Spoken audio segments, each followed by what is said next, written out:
আসসালামু আলাইকুম, this is Sayem. Welcome back to another video. আজকে আমরা একটি মজার এবং গুরুত্বপূর্ণ সম্পূর্ণ বিষয় সম্পর্কে জানব, এআই বা আর্টিফিশিয়াল ইন্টেলিজেন্স। শুনতে হাইটেক লাগছে না? কিন্তু ভেবে দেখেছেন কি কিভাবে এআই বাংলাদেশের সাইবার জগৎকে পরিবর্তন করছে? আসলে এটি কি আমাদের নতুন ধরনের কোনো সুরক্ষা এনে দিবে অথবা নতুন ধরনের কোনো বিপর্যয় এনে দিবে? এই সকল প্রশ্নের উত্তর খোঁজার জন্য আজকের এই ভিডিওটি। চলেন ভিডিওটি শুরু করা যাক। আমার সাথে শেষ পর্যন্ত থাকুন এবং চ্যানেলটি সাবস্ক্রাইব বা ফলো করুন। তাহলে চলেন এআই কি এবং এটি কিভাবে কাজ করে এই সম্পর্কে জানা যায়।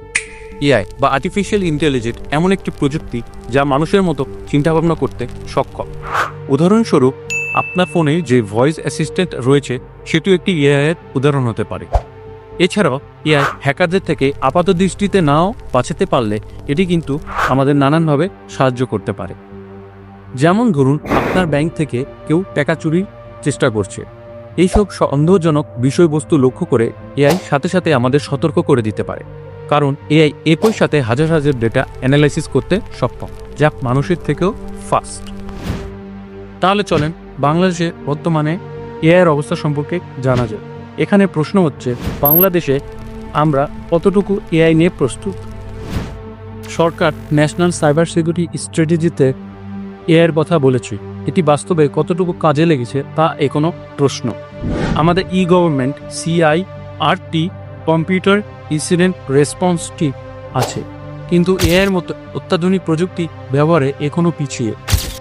এছাড়াও আমাদের দেশ ডিজিটালাইজেশন হচ্ছে, এর ফলে সাইবার সিকিউরিটিতে এআইয়ের মতো একটি প্রযুক্তি ব্যবহারে আমরা আরও পিছিয়ে যেতে পারি, বা বৈশ্বিক দিক থেকে আমরা এআইয়ের কতটুকু পিছিয়ে রয়েছি তা আপনার মতামত কমেন্টে জানিয়ে দিন। এছাড়াও চলেন আরও কিছু ইনফরমেশন জানা যাক যা আপনাকে সাহায্য করবে আপনার প্রতিনিয়ত জীবনযাপনে। তাহলে এখন এআইয়ের কিছু ঝুঁকি এবং সাইবার ক্রাইম সম্পর্কে জানা যায়। বাংলাদেশে আমরা প্রতিনিয়ত এআই বিভিন্ন ব্যবহার দেখে থাকি, সেগুলো শুধু ভালো কাজে আমরা ব্যবহার দেখি, কিন্তু এছাড়াও রয়েছে একটি কালো অধ্যায়, যেখানে এআই ব্যবহার করে হ্যাকাররা বিভিন্ন ধরনের অপকর্মও করে থাকে। যেমন আপনার একটি ফেক ভিডিও তৈরি করতে পারে শুধুমাত্র আপনার একটি ছবির মাধ্যমে, যা থেকে আপনাকে ব্ল্যাকমেল থেকে অন্য ধরনের বিপর্যয় এনে দিতে পারে।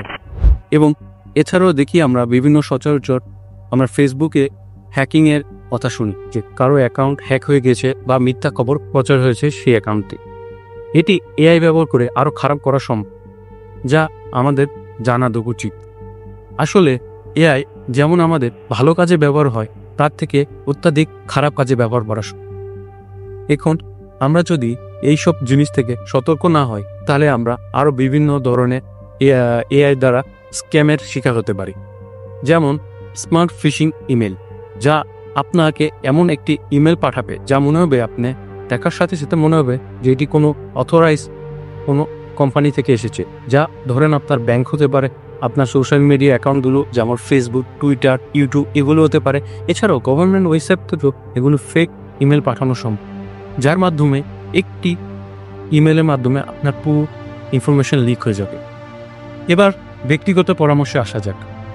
এআই যতটা আমাদের সাহায্য করে ততটা আমাদের ক্ষতিরও কারণ হতে পারে, তাই আমাদের সতর্ক থাকতে হবে। আমাদের শক্তিশালী পাসওয়ার্ড ব্যবহার করতে হবে, ইমেল বা অজানা লিঙ্কে ক্লিক করা যাবে না।